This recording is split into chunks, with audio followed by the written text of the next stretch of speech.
Bonjour et bienvenue dans ce nouveau numéro de Glorieuse Destinée. C'est toujours une joie de passer ces moments à part autour de la Bible, la parole de Dieu. Aujourd'hui, je vais vous parler de ce Dieu de l'Évangile.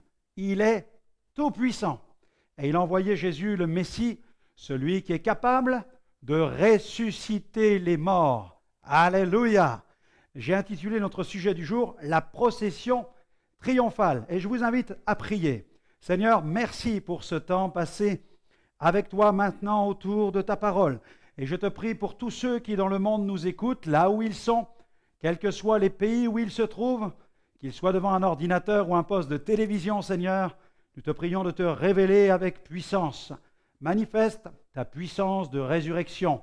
Tu es celui qui rend la vie aux morts. Tu es celui qui ramène les morts dans le monde des vivants. Tu es le Dieu de l'impossible.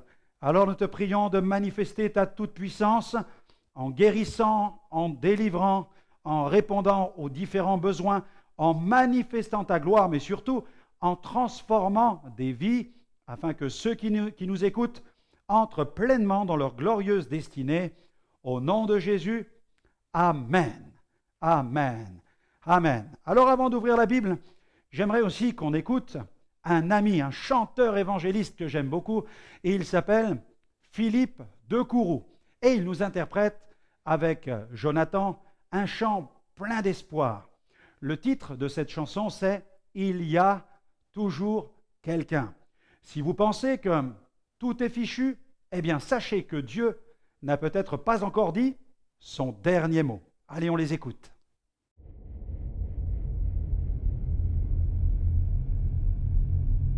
Franck, vous avez vu les cons? Franck, c'est incroyable. On est une entreprise sérieuse ici, on n'est pas des guignols, on n'est pas des pingouins. Bon, comment t'expliques ça? Maintenant tu prends tes clips, tes claques, ton bordel, loin, dehors, allez, hop.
Enfant, je me demandais dans quel monde on m'avait lâché. Maintenant je le sais, mais partout je suis largué. Malgré ça j'avance à mesure que ma vie se consume. Je pense mes blessures entre le marteau et l'enclume. Où j'ai fait faux, j'en sais que dalle. Ce qui est sûr c'est que j'ai mal et que mon cœur saigne. J'essaie de me reconstruire en noyant mon passé. Dans le sexe, les drogues, tout ce que je trouve pour oublier.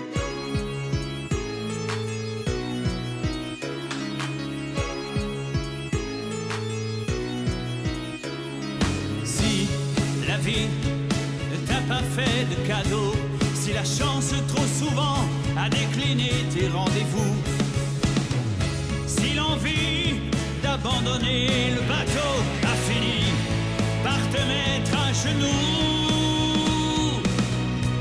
il y a toujours quelqu'un, oh, oh, oh, pas si loin, oh, oh, oh, toujours quelqu'un qui t'attend, toujours une main qui se tend, toujours quelqu'un, oh, oh, oh, pas si loin, oh, oh, oh, toujours un signe, un espoir, toujours quelqu'un quelque part.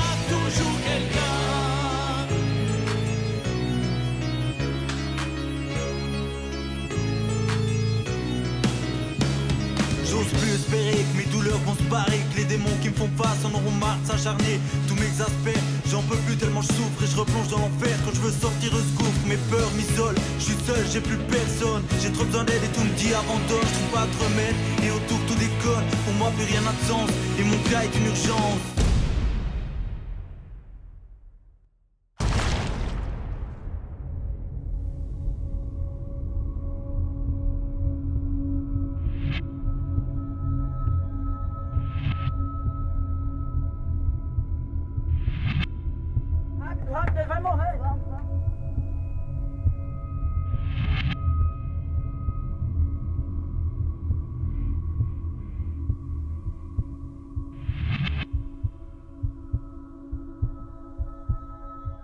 Il y a toujours quelqu'un, oh, oh, oh, pas si loin, oh, oh, oh. Toujours quelqu'un qui t'attend, toujours une main qui se tend, toujours quelqu'un, oh, oh, oh, pas si loin, oh, oh, oh. Toujours un signe, un espoir, toujours quelqu'un quelque part, toujours quelqu'un. Il y a toujours, toujours, toujours quelqu'un. Il y a toujours, toujours, toujours quelqu'un. Il y a toujours, toujours, toujours quelqu'un. Il y a toujours, toujours, toujours quelqu'un. Il y a toujours, toujours, toujours quelqu'un.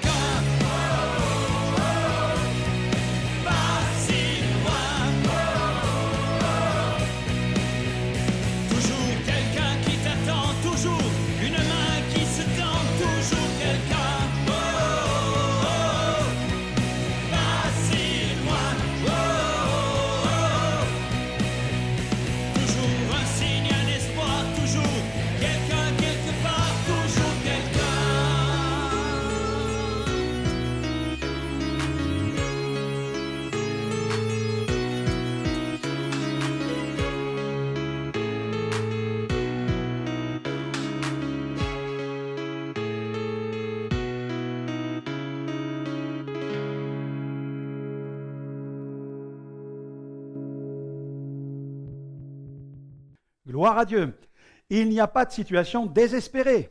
Il y a toujours quelqu'un. Et il y a surtout un Sauveur qui nous aime et qui envoie son Saint-Esprit pour nous secourir dans toutes nos détresses. Nous allons faire maintenant une lecture. Je vous propose d'ouvrir la Bible. Nous allons aller dans l'Évangile de Luc, Luc chapitre 7, à partir du verset 11. Il est question d'une résurrection, la résurrection du fils de la veuve de Naïn. Le jour suivant, Jésus alla dans une ville appelée Naïn. Ses disciples et une grande foule faisaient route avec lui. Lorsqu'il fut près de la porte de la ville, voici, on portait en terre un mort, fils unique de sa mère qui était veuve, et il y avait avec elle beaucoup de gens de la ville. Le Seigneur, l'ayant vue, fut ému de compassion pour elle. Et il lui dit, « Ne pleure pas. » Il s'approcha et toucha le cercueil.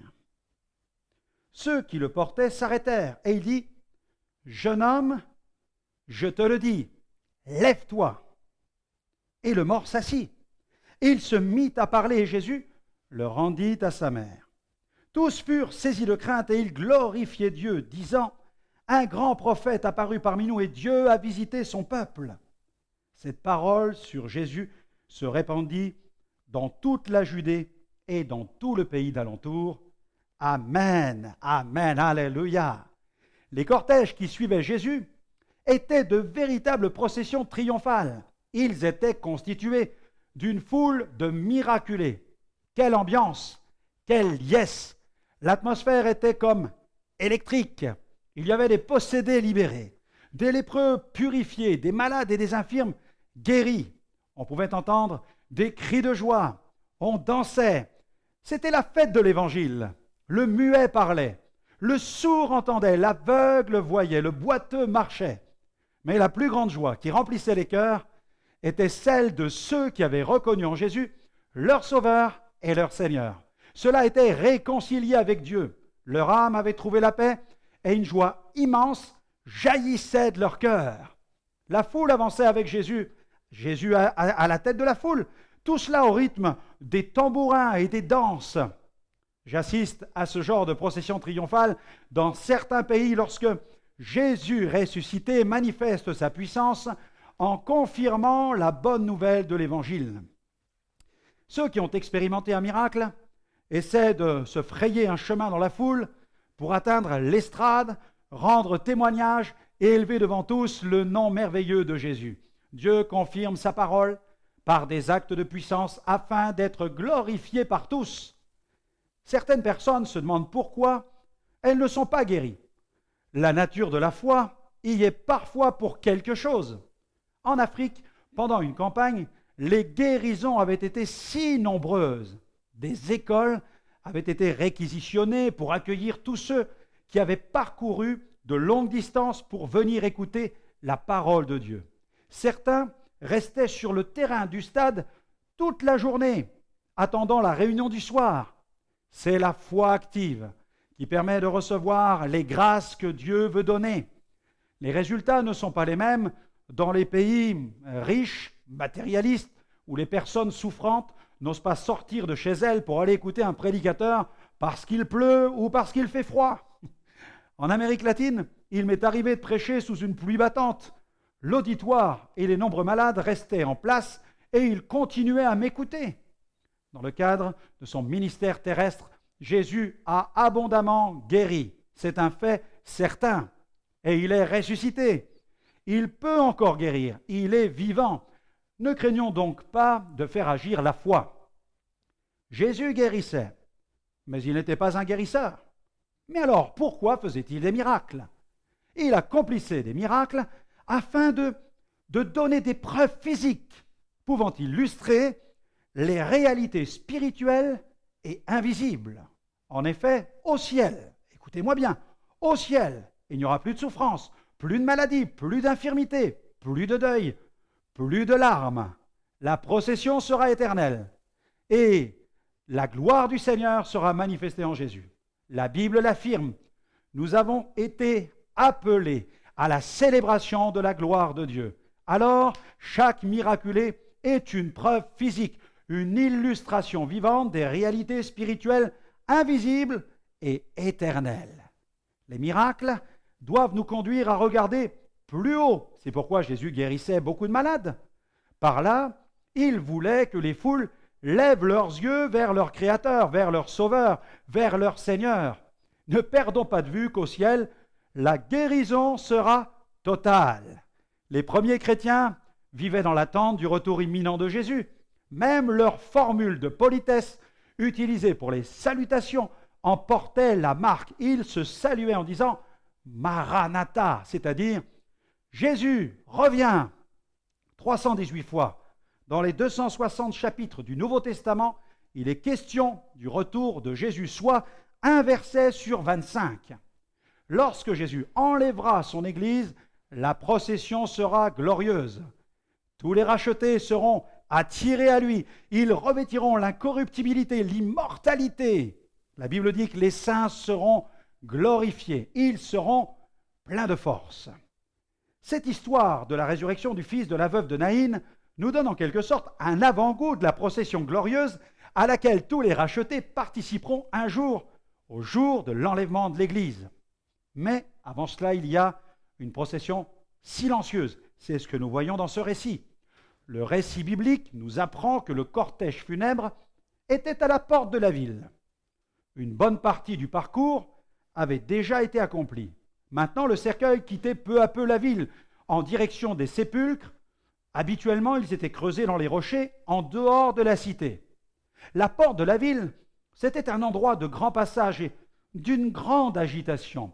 Il y avait beaucoup d'espace et les commerçants pouvaient y traiter leurs affaires. Les marchands allaient et venaient de même que le bétail. Les gens achetaient et vendaient. Il s'y trouvait des voyageurs, des familles avec leurs enfants, des ouvriers. Il y avait des scribes, des colporteurs. Le contraste est flagrant entre ce brouhaha, cette agitation et cette procession silencieuse, qui s'approchait pas à pas. Cette scène illustre bien la situation de notre monde, un monde en pleine effervescence, en pleine agitation. Souvent, nous entendons certains dire « nous ne sommes que de passage ». C'est vrai, mais cela signifie-t-il qu'après la mort, tout est fini? J'aimerais ajouter quelque chose à cette parole. Nous sommes de passage, mais nous sommes aussi éternels. Être éternel ne signifie pas forcément que l'on va passer l'éternité avec Dieu.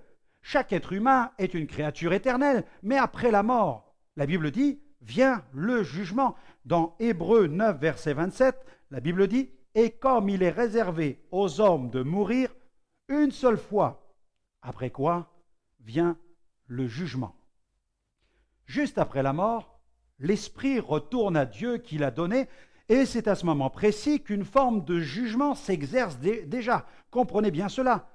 Il n'y a alors que deux possibilités. Pour l'âme du juste, c'est la félicité dans l'attente des récompenses et du ciel. Mais pour l'âme non justifiée, ce sont des lieux de tourment dans l'attente du jugement dernier et de la géhenne. L'Évangile, c'est donc bien plus qu'une question de vie ou de mort, c'est une question de ciel ou d'enfer. Tous les êtres humains sont impuissants devant la mort. Il nous suffit de lire les écrits des philosophes pour sombrer dans l'angoisse à ce sujet. Avec Jésus, la mort a été vaincue. Non seulement il ressuscitait les morts, mais il a fait l'expérience de sa propre résurrection. L'apôtre Paul a affirmé la victoire de Jésus sur la puissance de la mort, mais il a aussi affirmé que nous étions bénéfices de cette victoire, nous qui avons reçu dans nos vies le prince de la vie. Regardez ce que dit la parole de Dieu. Dans la première aux Corinthiens, chapitre 15, verset 55, l'apôtre Paul déclare « Ô mort, où est ta victoire? Ô mort, où est ton aiguillon ?» Toujours dans la première aux Corinthiens, chapitre 15, verset 54, l'apôtre déclare « Lorsque ce corps corruptible aura revêtu l'incorruptibilité et que ce corps mortel aura revêtu l'immortalité, alors s'accomplira la parole qui est écrite, la mort a été engloutie dans la victoire. Alléluia! Dans notre histoire, la procession était silencieuse. Cette pauvre veuve enterrait son fils unique. Nous pouvons imaginer le sentiment d'injustice qui animerait plusieurs d'entre nous, avec les questions et les pourquoi. Peut-être se disait-elle, pourquoi moi? Mon mari m'a déjà été enlevé, et maintenant c'est lui, mon fils unique. Quelle détresse dans le cœur de cette femme, abasourdie par les musiques funèbres des joueuses de flûte, les pleureuses qui criaient derrière la civière où, inerte, était allongé le corps du jeune homme, enroulé dans un linge, une procession funèbre. Quand tout à coup, la scène se métamorphose, nous voyons dans la Bible deux processions face à face. Soudain, un bruit se fait entendre au loin. Une foule avance, produisant sur son passage un nuage de poussière. À la tête de cette foule joyeuse avance avec humilité et majesté Jésus, le prince de la vie. Quelques minutes plus tard, les deux cortèges se trouvent face à face. Quelle scène insolite! Le silence est de rigueur dans de telles circonstances. Les instruments s'arrêtent. Chacun retient son souffle, sa respiration. De toute évidence, il serait indécent de se réjouir devant une personne dans un tel état de souffrance. La Bible dit que Jésus fut ému de compassion. Le cœur de Jésus fut tout à coup atteint par la détresse de cette femme. Mes amis, la compassion n'a rien à voir avec la pitié. La compassion, c'est l'amour de Dieu en action. Et cette compassion a fait jaillir une parole de la bouche de Jésus. Jésus lui a dit « Ne pleure pas ». Quelle parole! Mes amis, mais qui peut oser dire une telle parole dans une telle circonstance? Jésus, lui, il le peut. Sa parole est une parole de vie. Et elle est aussi une parole de résurrection. Si Jésus dit « ne pleure pas », cela signifie qu'il a le pouvoir de sécher les larmes de cette pauvre femme. Pourquoi? Car la Bible dit ce que Dieu dit, sa main est capable de l'accomplir. Le cœur de Jésus était ému de compassion. Jésus parle et Jésus agit. Alléluia. Il parle et il agit. La Bible nous dit qu'il s'est approché et qu'il a touché le cercueil. Ce geste a provoqué l'arrêt brutal de ceux qui portaient la civière. En effet, pourquoi? Eh bien, selon la loi de Moïse, quiconque touchait un mort se rendait impur et devait ensuite se purifier. Mais Jésus n'a pas craint de toucher le cercueil. Pourquoi? Eh bien, parce qu'il est l'incarnation de la sainteté. La mort n'a pas de pouvoir sur lui. Il l'a prouvé. Et il est bien plus que la loi de Moïse. Il est la parole de vie et il est la parole de la résurrection. Et cette parole a retenti subitement avec force, chers amis. Jeune homme, lève-toi. Alléluia. Jeune homme, lève-toi. Et le miracle s'est opéré. Il y eut une procession triomphale. Sur l'ordre de Jésus, le jeune homme s'est assis et il a commencé à parler. Cette preuve vivante est venue tout à coup appuyer ses enseignements et ses promesses sur la résurrection. Cette résurrection physique est une illustration terrestre de la résurrection glorieuse. Et combien plus merveilleuse sera la résurrection des justes, parce que celle-ci sera définitive. Ce jeune homme n'a connu qu'un sursis par cette résurrection que je qualifierais de résurrection provisoire, car plus tard, la mort, la grande faucheuse, a eu raison de lui, comme elle aura raison de chacun de nous. Mais ce que nous attendons, c'est la résurrection des justes, la résurrection glorieuse, définitive. La guérison alors sera totale.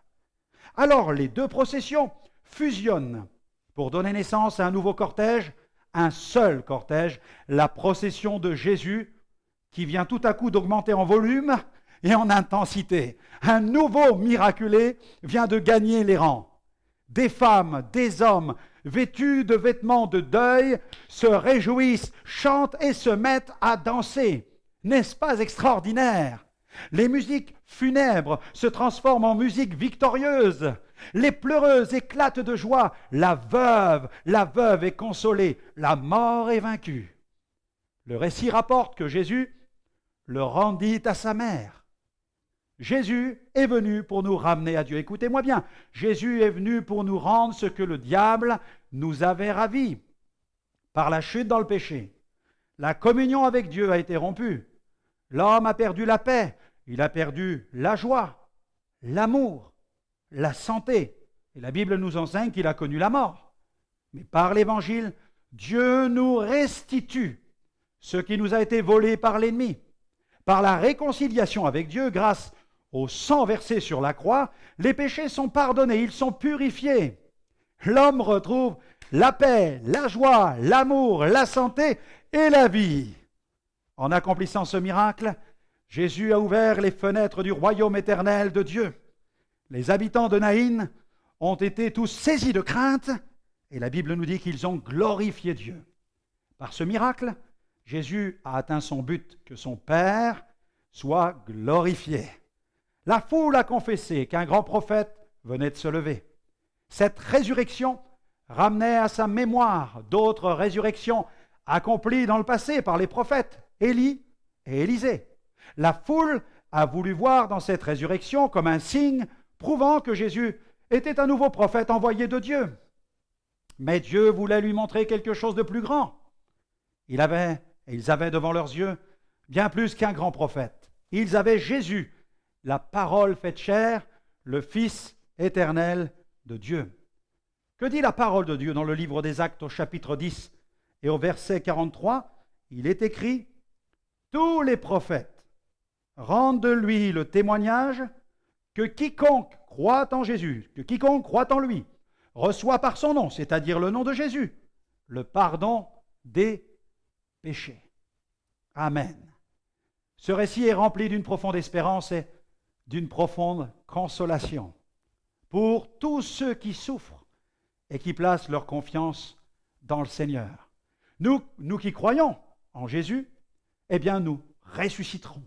L'apôtre Paul en avait la ferme conviction. La mort était un tremplin qui lui était offert pour l'éternité. Nous allons faire une autre lecture dans l'Épître aux Philippiens, Philippiens chapitre 1er, Philippiens chapitre 1er à partir du verset 19, il est dit, jusqu'au verset 26, il est écrit, car je sais que cela tournera à mon salut grâce à vos prières et l'assistance de l'Esprit de Jésus-Christ.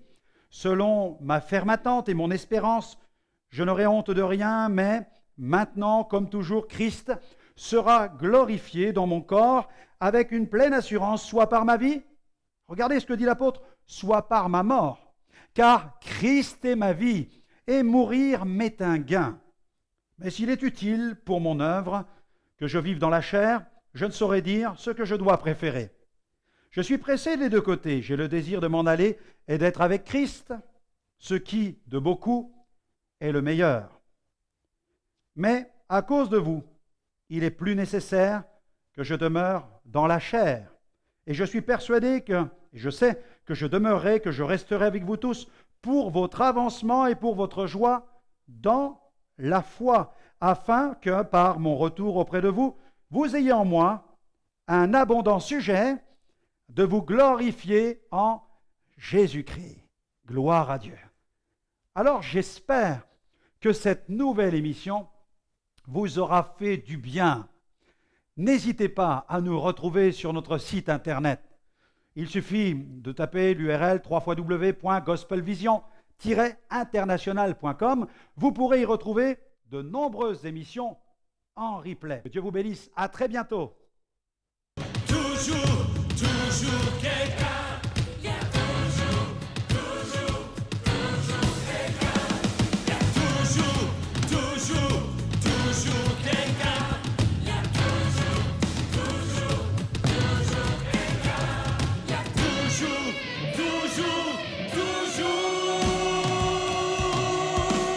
toujours quelqu'un. Pas si loin.